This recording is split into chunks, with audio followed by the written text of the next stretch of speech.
कम पूंजी लगाकर बड़ा मुनाफा कमाना है तो रीट्स यानी रियल एस्टेट इन्वेस्टमेंट ट्रस्ट्स में निवेश कर सकते हैं। और FY25 में तो रीट्स ने मार्केट के मुकाबले बेहतर रिटर्न भी कमा कर दिए हैं। आज हम आपको बताएंगे रीट्स में निवेश का क्या है तरीका, कैसे लगता है इन पर टैक्स, साथ ही जानेंगे एक मुश्त पैसा कहां लगाना बेहतर है, प्रॉपर्टी में डालें, रीट्स या म्यूचुअल फंड में। इसी पर रहने वाली है खास चर्चा। हमारे साथ हैं वाइज इन्वेस्ट के CEO हेमंत रुस्तगी और ऑप्टिमा मनी के MD पंकज मटपाल। हेमंत जी और पंकज जी, आप दोनों का बहुत स्वागत है मनी गुरु में हमारे साथ आज के शो में शामिल होने के लिए। और जानना जरूरी है कि प्रॉपर्टी में जो निवेश है वो पारंपरिक तौर पर भारतीयों की काफी ज्यादा पसंद माना जाता है। एक घर का सपना पूरा करने के लिए जो लोग हैं वो क्या क्या नहीं करते हैं, पर क्या एक नया तरीका भी है प्रॉपर्टी में निवेश करने का। इसलिए सबसे पहले रीट्स के बारे में समझना चाहेंगे। हेमंत जी, रीट्स को समझना चाहें तो रियल एस्टेट इन्वेस्टमेंट ट्रस्ट्स क्या है ये? जी स्वाति, जैसा आपने बिल्कुल सही कहा कि रियल एस्टेट का जहां तक सवाल है, हमारे देश में इन्वेस्टर्स चाहते हैं कि वो उनके पोर्टफोलियो में हो।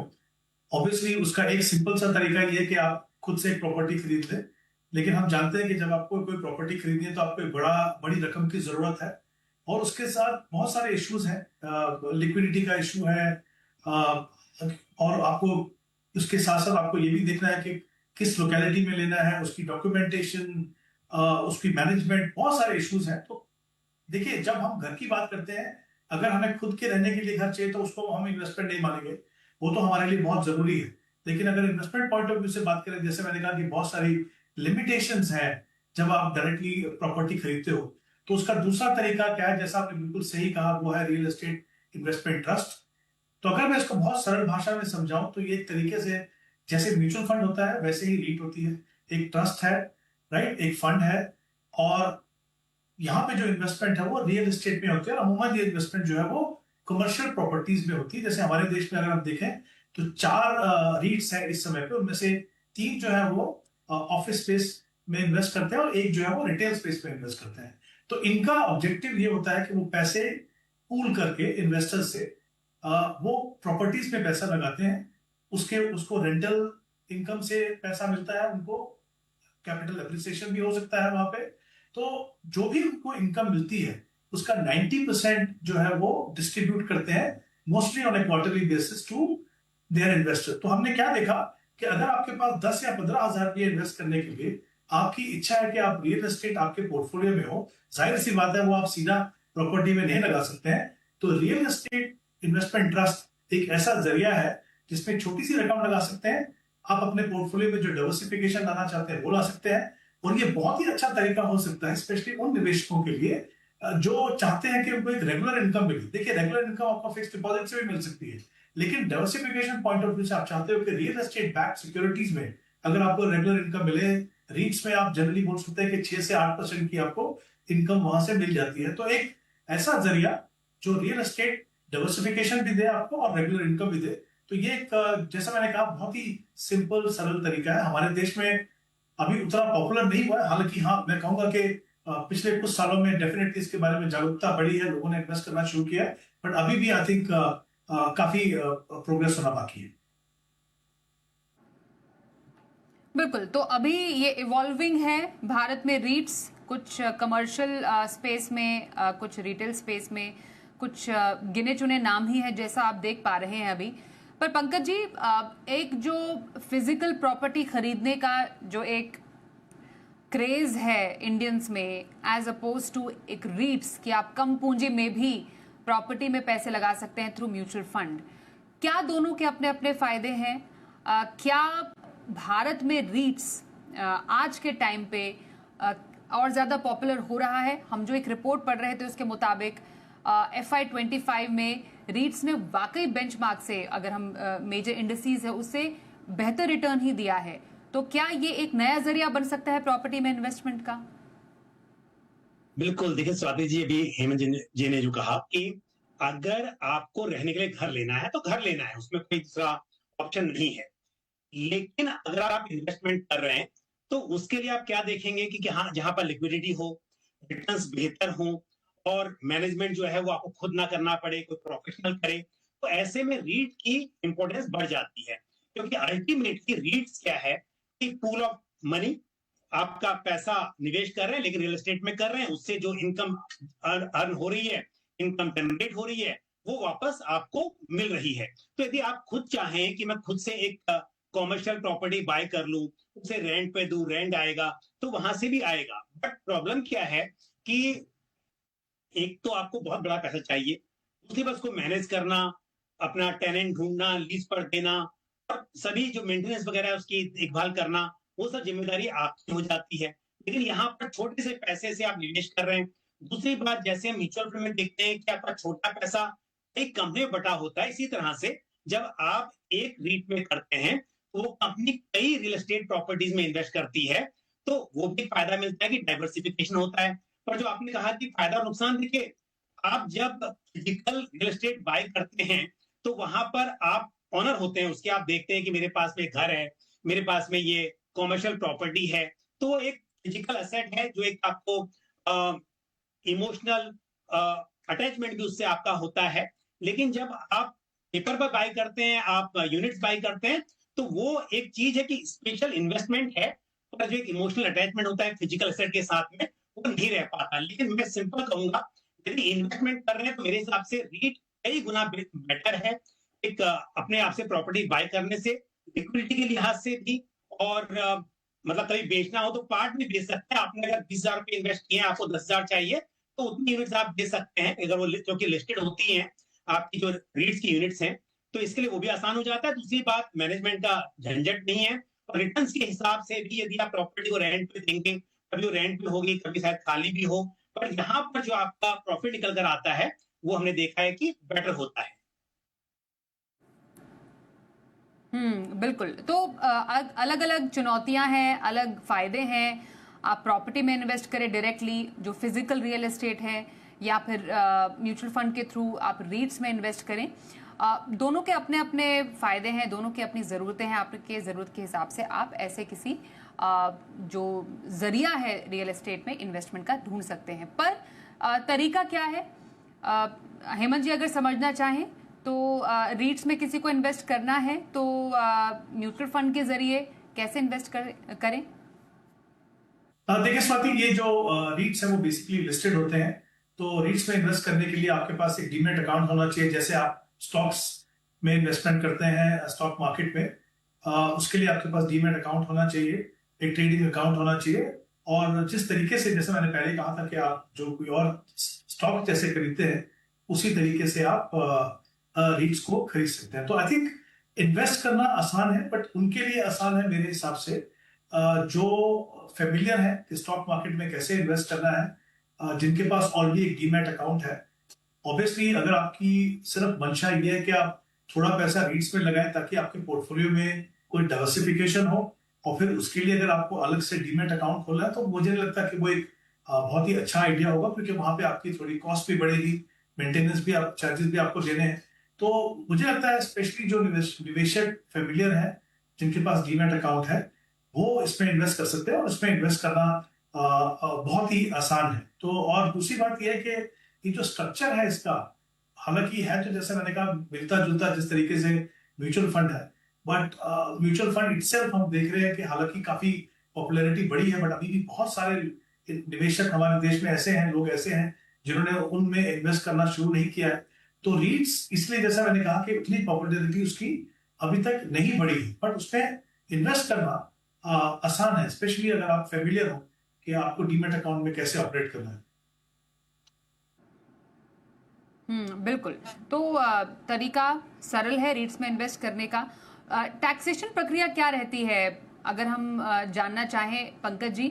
क्योंकि म्यूचुअल फंड में हमने देखा जब से कैपिटल गेन्स टैक्सेशन में बदलाव हुआ है, तो कैटेगरीज में काफ़ी ज़्यादा शफलिंग हुई है, होल्डिंग पीरियड में भी और लॉन्ग टर्म और शॉर्ट टर्म कैपिटल गेन्स में भी। रीट्स स्पेसिफिकली इसकी टैक्सेशन कैसे रहती है? बिल्कुल, देखिए, क्योंकि रीट्स लिस्टेड है एक्सचेंज में, तो अगर आप एक्सचेंज थ्रू उसको सेल कर रहे हैं, रिडम्पशन उसको मतलब ट्रांसफर कर रहे हैं, तो जैसे इक्विटी पर टैक्सेशन कैलकुलेट होता है, इसी तरह यहाँ भी एप्लीकेबल होगा। यदि आपका होल्डिंग पीरियड 1 साल से ज्यादा है तो लॉन्ग टर्म कैपिटल एसेट के लिए क्वालिफाई कर जाता है, और उसमें 12.50% रेट से आप टैक्स पे करते हैं, जिस तरह इक्विटी में करते हैं, उसी तरह से शॉर्ट टर्म में 20% रेट से टैक्स एप्लीकेबल होगा यदि आप रीट्स को स्टॉक एक्सचेंज के थ्रू यानी कि उस पर एसटीडी पे करके और आप ट्रांसफर कर रहे हैं।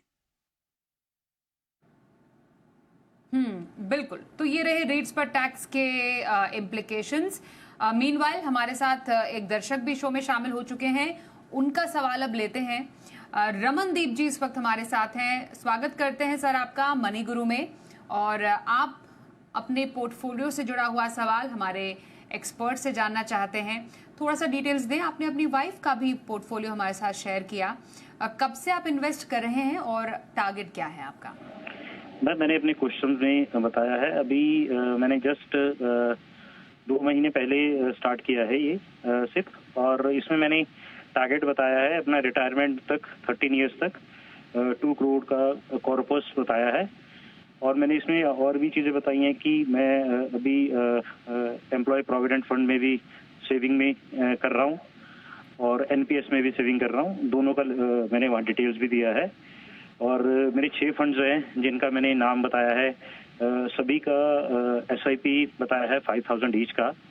एक तो वो क्वेश्चन पूछना चाहता हूँ कि जो उसमें फंड में 5000 ईच कर रहा हूँ, क्या सारे फंड्स जो है वो ओके हैं, और फंड वाइज क्या वैल्यूज जो अमाउंट डिस्ट्रीब्यूशन है 5000 वो ओके है, ये पूछना चाहता हूँ। दूसरा, मैंने अपनी वाइफ का भी जो है वहाँ पर दिया है डिटेल्स। उसमें भी 4 फंड में 5000 ईच की एसआईपी है। तो ये दोनों कॉर्पस जो है वाइफ के, उसमें 1 करोड़ का कॉर्पस चाहते हैं आफ्टर 15 इयर्स। ये दोनों के लिए क्वेश्चन है मैम। बिल्कुल। तो आपका पोर्टफोलियो हमने स्टडी किया, अपने एक्सपर्ट्स के साथ शेयर भी किया। Flexi cap, multi asset, balance advantage fund भी आपके पास है। स्मॉल कैप, मिड कैप का आपके पोर्टफोलियो में मिक्स है, और आपकी वाइफ के पोर्टफोलियो में flexi cap, large and mid cap और 2 मिड कैप इनफैक्ट फंड्स आपकी वाइफ के पोर्टफोलियो में है। मैं हेमंत जी आपसे जरा रमनदीप जी का पोर्टफोलियो को स्टडी करने के लिए रिक्वेस्ट करूंगी। इनका और उनकी वाइफ का पोर्टफोलियो कैसा लग रहा है?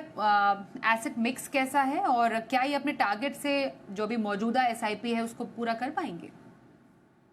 जी स्वाति, देखिए हम जैसा मैंने कहा कि उनका खुद का पोर्टफोलियो और उनकी वाइफ दोनों का पोर्टफोलियो है, तो हम शुरुआत करते हैं उनके खुद के पोर्टफोलियो से। उनका जो करंट इन्वेस्टमेंट है वो 30,000 है। एसआईपी से 6 फंड में इन्वेस्ट कर रहे हैं जैसा मैंने बताया, और 13 साल का उनके पास समय, 2 करोड़ का उनका टारगेट है। तो पहले ये देखते हैं कि उनका टारगेट पूरा होगा कि नहीं।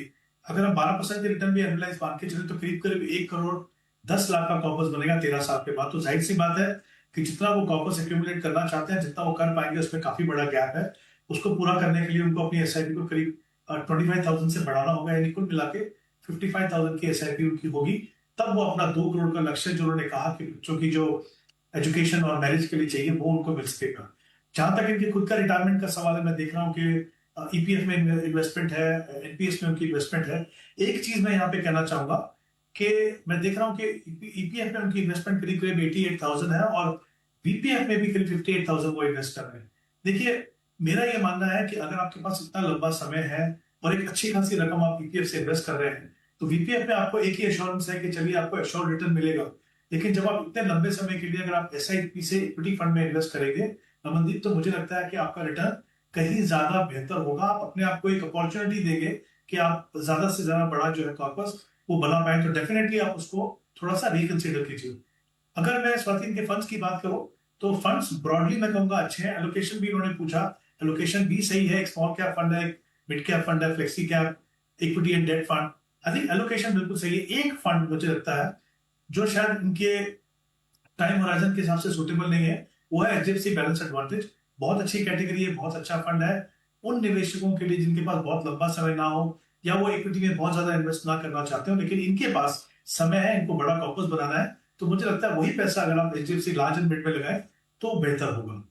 अब अगर हम इनके वाइफ के पोर्टफोलियो देखें तो 20,000 की इन्वेस्टमेंट कर रहे हैं, 15 साल का समय है, 1 करोड़ का उनका टारगेट है, 12% की रिटर्न हम मान के चले तो 1 करोड़ का कॉर्पस करीब करीब उनका बन जाएगा। तो मुझे लगता नहीं कि अगर ये अपना प्रोसेस अनइंटरप्टेडली बिना किसी रुकावट के कंटिन्यू करें 15 साल, तो उनको टारगेट पूरा करने में कोई प्रॉब्लम नहीं होगी। फंड्स में ब्रॉडली सही है, लेकिन मैं मिड कैप फंड देख रहा हूँ, HDFC mid cap opportunity fund है, और कोटक इमर्जिंग इक्विटी। 20,000 में से 10,000 अगर आप वहां इन्वेस्ट करेंगे तो मुझे नहीं लगता वो सही है। आप एक मिड कैप फंड रखिए, कोटक इमर्जिंग इक्विटी और एचडीएफसी मिड कैप में जो आप पैसा लगा रहे हैं, हालांकि वो भी एक अच्छा फंड है, डाइवर्सिफाइड फंड है, लेकिन वो पैसा अगर आप एचडीएफसी मल्टी कैप में लगाए तो लगता है मुझे सही मिक्स होगा, क्योंकि आपके पास और जो बाकी फंड्स हैं वो बिल्कुल सुटेबल है, फ्लेक्सी कैप और एक लार्जर मिड कैप फंड। तो आई थिंक कुछ बदलाव करने की जरूरत है ओवरऑल, जैसा मैंने कहा, और इन्वेस्टमेंट अमाउंट रमनदीप को बढ़ाना पड़ेगा अपने इन्वेस्टमेंट पोर्टफोलियो में। ओके रमनदीप जी, आपको और आपकी वाइफ के पोर्टफोलियो पर हेमंत जी ने वैल्यूएबल सलाह दी है। कुछ बदलाव, थोड़े से बदलाव करने की जरूरत है, वो कीजिए, और बहुत बहुत शुभकामनाएं आपको करते हैं हम। अगले दर्शक इस वक्त हमारे साथ फोन लाइन पर जुड़ चुके हैं, राहुल बंसल जी। राहुल जी, बहुत स्वागत करते हैं आपका, आप हमारे शो में शामिल हुए, आपने अपना सवाल हमें भेजा और उसके मुताबिक आप बहुत सारे फंड्स में इन्वेस्ट करें। थोड़ा बताएंगे इतने सारे फंड्स को चूज करने के पीछे की वजह और कब से इन्वेस्ट कर रहे हैं इतने फंड्स में? इतने सारे फंड्स इसलिए हुए हैं मैम, क्योंकि कुछ फंड्स की जब परफॉर्मेंस अच्छी नहीं होती तो उन्हें उनकी एसआईपी या लमसम उनमें रोक दिए जाता है। नया इन्वेस्टमेंट की चिंता फंड में होने से तो जितना हो तो उनकी संख्या थोड़ी सी बढ़ेगी। ओके, तो ये जितने भी फंड्स आपने बताए, जितना हम काउंट कर पाए, अराउंड 31 फंड्स है आपके पोर्टफोलियो में, सब में अभी आपका एक्टिव इन्वेस्टमेंट जारी है या कुछ में रोक भी दिया है आपने? एक्टिव इन्वेस्टमेंट इस समय लगभग 12-13 फंड्स में है, ठीक है ना, एसआईपी, और जो टोटल मेरी फैमिली के पूरी फैमिली के पोर्टफोलियो में है इस तरह से, है ना। और मेरा जो रिक्वायरमेंट है, जो मेरा गोल कोई नहीं है, किसी भी तरह के गोल के लिए मेरा रिक्वायरमेंट नहीं है, केवल वेल्थ क्रिएशन ही है मेरा गोल इस तरह से। तो इसलिए लॉन्ग टाइम रहने में मुझे कोई आपत्ति नहीं है, लंबे समय तक बने रहने पर। वेल्थ क्रिएशन भी एक गोल ही होता है जो आपने अपने लिए सेट किया है, तो बहुत अच्छी बात है। अब जरा समझेंगे हमारे एक्सपर्ट से, पंकज जी से, कि अब आपको अपने पोर्टफोलियो में किस तरीके से क्या कुछ बदलाव करने की जरूरत है या नहीं।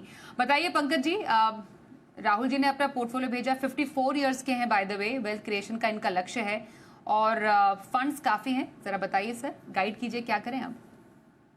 बिल्कुल, देखिए राहुल जी, आपने जो इन्फॉर्मेशन शेयर की उसके अकॉर्डिंग 31 फंड्स हैं 20,60,000 की टोटल वैल्यू के लिए, और उसमें से 15 स्कीम आपकी एसआईपी चल रही है, 39,500 रुपए की आपकी एसआईपी, जिसके लिए आपके पास 15 स्कीम है। दूसरी बात, फंड तो बहुत ज्यादा है ही, लेकिन उसमें जो फंड मिक्स है वो भी मेरे हिसाब से सही नहीं है। आपने हर तरह का, शायद कोई एनएफओ आया तो उसमें इन्वेस्ट कर दिया, या किसी ने आपको बताया तो इन्वेस्ट कर दिया, इस तरह से एक, जैसे हम कहते हैं ना कि आपके पोर्टफोलियो में different classes, different market cap, और आपका जो निवेश है वो एक कोई स्ट्रेटेजी लेकर होना चाहिए, ऐसा कुछ दिखाई नहीं दे रहा है। तो मैं सारे 31 फंड्स के नाम बताऊं और उसमें किसमें क्यों रोके वो बताना मुश्किल होगा इतने टाइम में, लेकिन मैं ये करूंगा कि कौन कौन सी स्कीम में आप रहें और कहां से आप निकल जाएं। तो पहली बात करते हैं हम एसआईपी की। तो एसआईपी मतलब जो फंड्स आपके पास ऑलरेडी हैं उसी में करनी है आपको एसआईपी, नई स्कीम कोई ऐड नहीं करनी है। तो जो स्कीम में ऐड करने की बात कर रहा हूं उसमें आप बने रहिए, बाकी में से आप निकल जाइए। तो 39,500 की जो एसआईपी है उसके लिए पारंपरिक फ्लेक्सी कैप फंड में 10,000 rupees, ICICI prudential value discovery fund में, तो अभी आईसीआईसीआई प्रूडेंशियल वैल्यू फंड हो गया है इसका नाम अभी, उसमें भी 10,000 rupees, HDFC mid cap opportunities में 10,000 और निपॉन इंडिया स्मॉल कैप में 9,500। उसे बढ़ाकर 500 और बढ़ा ले तो 10,000 हो जाएगा, वो भी 40,000 कर लीजिए। तो सिर्फ 4 स्कीम में बने रहिए, बाकी जो भी स्कीम का नाम मैंने नहीं लिया है उनमें एसआईपी रोक दीजिए। जहां तक सवाल है, जो पूरा पैसा आपके पास इकट्ठा है 20 लाख के आसपास, उसे भी आपको कुछ ही स्कीम में रखना है। तो उसके लिए एग्जिस्टिंग पोर्टफोलियो में जो स्कीम है उन्हीं का नाम मैं बता रहा हूँ। ICICI prudential large cap fund, जो पहले ब्लू चिप फंड था वो भी लार्ज कैप फंड के नाम से हो गया है। पारंपरिक flexi cap fund, ICICI prudential value fund, HDFC mid cap opportunities fund, Kotak emerging equity fund और Nippon India small cap fund. तो ये 6 फंड्स हैं जिनमें आपका पैसा रहेगा। इन्हीं 6 में से 4 स्कीम में आपकी एसआईपी जारी रहेगी, बाकी में आपको सबको निकल जाना है। क्योंकि इस तरह के लेके चलेंगे पोर्टफोलियो को तो शायद आपको फायदा उतना नहीं मिल पाएगा, क्योंकि ओवर डाइवर्सिफिकेशन है, मैनेज करना मुश्किल है। एक बात और भी मैं कहूंगा कि यहाँ पर आपको चिंता रहेगी कैपिटल गेन टैक्स की। तो देखिए आप इतना, आप इसको अगर रिडीम करते हैं और ये सोचें कि मैं इसको फेज मैनर में करूं, एक साल में थोड़ा, अगले साल में थोड़ा, तो ये मुश्किल हो पाएगा। उसकी दो वजह हैं। एक तो समय बहुत ज्यादा लगेगा। एक साल में 1,25,000 रुपए तक का ही जो लॉन्ग टर्म कैपिटल गेन होता है, एग्जेम्प्टेड होता है, वो भी अभी है। अगले साल रहेगा कि नहीं रहेगा अपने को पता नहीं है। तो इसके लिए उसके बारे में सोचने से अच्छा है कि पोर्टफोलियो को सही कर लें। थोड़ा टैक्स पे करना पड़ेगा, वो कर लें, लेकिन इससे आपको लॉन्ग टर्म में फायदा मिलेगा। All the best to you. Rahul ji, आपके इस पोर्टफोलियो पर राय दी पंकज जी ने। बदलाव काफी है, उसको ध्यान से सोचकर समझकर आप चाहें तो कर सकते हैं। धन्यवाद और बहुत शुभकामनाएं। एक छोटा सा ब्रेक लेते हैं, आगे भी चर्चा जारी रखेंगे दोनों एक्सपर्ट्स के साथ। बने रहिए हमारे साथ।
हमारे पास ईमेल के जरिए सवाल एक और आ रहा है, वो लेते हैं सलीना जी। अपनी पोती के भविष्य की प्लानिंग करनी है उन्हें। 6 महीने की है अभी उनकी छोटी सी बिटिया, और 16 साल तक का निवेश, जब वो उनकी पोती 16 साल की हो जाएगी तब तक का निवेश का इन्होंने प्लान बनाया है। अब 1 लाख रुपए का निवेश की प्लानिंग कैसे करें? एक मुश्त पैसे डालें म्यूचुअल फंड में, एफडी करना बेटर रहेगा? हेमा जी, आप जरा सजेस्ट कीजिए सलीना जी को कि वो अपनी पोती के लिए, के भविष्य के लिए कैसे प्लान करें। अब जी स्वाति, सबसे पहले तो कहूंगा कि सलीना जी जो कर रहे हैं वो अधिक बहुत ही स्वीट जेस्चर है। इतनी अच्छी सोच है कि अपनी ग्रैंड डॉटर के लिए वो पैसा एक्यूमुलेट करना चाहते हैं। और जहां तक इनकी इन्वेस्टमेंट स्ट्रेटजी का सवाल है, देखिए 16 साल का समय इनके पास। इन्होंने एक ऑप्शन दिए कि क्या वो एक साथ लगा दें या फिर 500 रुपए करके 2 फंड में, यानी 1,000 रुपए हर महीने अगले 8 साल तक इन्वेस्ट करें। देखिए एसआईपी से इन्वेस्ट करने से एवरेजिंग का फायदा आपको जरूर होगा, मार्केट की वोलेटिलिटी का इम्पैक्ट भी थोड़ा कम होगा। लेकिन ये ना भूलें कि 16 साल में अगर आप 8 साल इन्वेस्टमेंट ही कर रहे हो तो अपने आप को कहीं मौका नहीं दे रहे उस पैसे को बढ़ने का। 16 साल के लिए अगर आप लमसम भी इन्वेस्टमेंट करोगे, हालांकि वो लमसम वन ऑफ इन्वेस्टमेंट जब करते हो तो उसको हम कह सकते हैं एक तरीके से वो मार्केट टाइमिंग हो सकती है, लेकिन जब 16 साल का समय हो तो फिर मुझे लगता नहीं कि उसका कोई नेगेटिव इम्पैक्ट रहेगा। तो आप बजाय इसके कि अगले 8 साल तक 1,000 रुपए हर महीने इन्वेस्ट करें, आप एक साथ इन्वेस्ट कर दीजिए। 2 फंड में आपको रिकमेंड कर रहा हूँ, कोटक मल्टी कैप देख सकते हैं और ICICI Pru large and mid cap. कोशिश कीजिए अगर आपके लिए पॉसिबल है, थोड़ा पैसा अगर आप सिस्टमेटिकली भी इन्वेस्ट कर सके तो I think as a combination lump sum और सिस्टमेटिक वो बहुत अच्छा काम करेगा। But definitely it's not a great idea कि आप अगले 8 साल तक 1,000 रुपए इन्वेस्ट करें। लमसम इन्वेस्ट कीजिए, वॉलेटिलिटी होगी मार्केट में, बट आई थिंक उसका इम्पैक्ट जो है इतने लंबे समय में कम हो जाएगा। अच्छा खासा रिटर्न आपको उस इन्वेस्टमेंट में मिलना चाहिए। बिल्कुल, तो ये रही आपके लिए सलाह आपकी पोती के लिए इन्वेस्टमेंट की। एक सवाल ईमेल पर अभिनव पांडे जी का भी आ रहा है। पंकज जी, आप जरा इस सवाल पर जरूर अपनी राय दीजिएगा। 40 साल है अभिनव जी की उम्र। एक मुश्त और एसआईपी निवेश कैसे करें, इस पर राय लेना चाह रहे हैं। 10 लाख का एक मुश्त निवेश कैसे कर सकते हैं, और एसआईपी करनी है 20,000 रुपए की, तो कौन से फंड्स आप सजेस्ट करेंगे? और इनका जो टारगेट है वो 10 से 12 साल में वेल्थ क्रिएशन का लक्ष्य है। बिल्कुल, 10 से 12 साल के लिए मैं स्कीम बताऊंगा, और इसमें लमसम की आप बात कर रहे हैं, लेकिन लमसम एक साथ एक दिन करने की बजाय यदि आप एसटीपी कर लें, यानी कि उसको स्टैगर्ड मैनर में सिस्टमेटिक ट्रांसफर प्लान के जरिए आप निवेश करें तो बेहतर रहेगा। आप HDFC flexi cap fund, ICICI prudential value fund, Mirae asset multi cap fund और white oak capital multi asset allocation fund, इन 4 फंड्स में पैसे को निवेश करें इस वक्त। और वो भी मैंने जैसे कहा कि एक दिन में ना करें, उससे थोड़ा सा आप 3-4 महीने 5 महीने के अंदर पूरे पैसे को इन स्कीम्स में निवेश कर सकते हैं। उसके अलावा 20,000 की एसआईपी के लिए 2 स्कीम मैं बताऊंगा आपको। एक Motilal Oswal mid cap fund और साथ ही बंधन स्मॉल कैप फंड, क्योंकि आपका निवेश लार्ज कैप फ्लेक्सी कैप में अलग से हो रहा है लमसम के जरिए, और एसआईपी लॉन्ग टर्म के लिए 2 स्कीम में मिड कैप और स्मॉल कैप में आप कर सकते हैं। बिल्कुल, तो ये रही आपके लिए लमसम थ्रू एसटीपी इन्वेस्टमेंट की सलाह और एसआईपी के भी 2 फंड्स आपको बताए मिड कैप और स्मॉल कैप में हमारे आज के एक्सपर्ट पंकज जी ने। समय यही है, शो को समेटने का वक्त भी आ गया है, इसलिए मैं दोनों एक्सपर्ट्स का बहुत धन्यवाद करूंगी, हेमंत जी और Pankaj ji. Thank you so much Money Guru में हमारे साथ शामिल होने के लिए। एक छोटा ब्रेक लेते हैं, पर खबरें आगे भी जारी रहेंगी। देखते रहिए जी बिजनेस।